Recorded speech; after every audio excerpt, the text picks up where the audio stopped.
যে যেখান থেকে দেখছেন সবার প্রতি আমার আন্তরিক সালাম ও মোবারকবাদ, আসসালামু আলাইকুম। তো আজকে আমরা চলে এসেছি আলমডাঙ্গা থেকে মাত্র 2 কিলোমিটার অদূরে আমাদের যে সাত কপাট আছে সেখানে। এটি মূলত আট কপাট হলেও একটি আমাদের আলমডাঙ্গা বা স্থানীয়দের কাছে সাত কপাট নামে অধিক পরিচিত।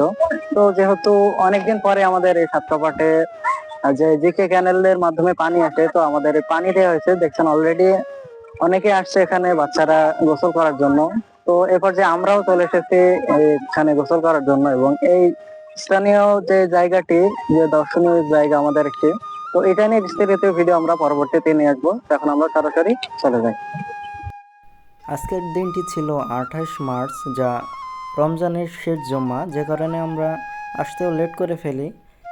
গোসলের আনন্দটা ডাবল করার জন্য আমরা ট্রাকের যে টায়ার থাকে সেটার একটা টিউব নিয়ে আমরা চলে আসি। তো টিউবের মাধ্যমে আমরা এখানে ভাসমান অবস্থায় একটু ঘুরতে পারি।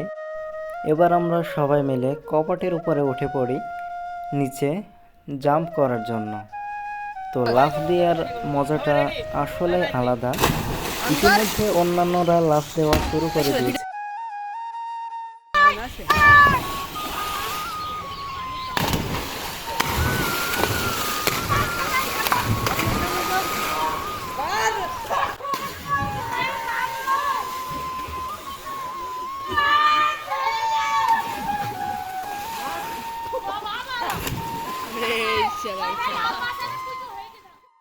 যেহেতু আমাদের নামাজে যেতে হবে, সে কারণে আমরা একটু দ্রুতই উঠে পড়ি। উঠে আমরা রেডি হয়ে নেই নামাজের জন্য। অলরেডি আমি পাঞ্জাবিও পরে ফেলেছি। রেডি হওয়ার পরে দেখছি অনেকে এখনও গোসল করছে। তো আমাদের ন্যায় আমরা আজকের মতো শেষ করে রওনা দিলাম নামাজের উদ্দেশ্যে।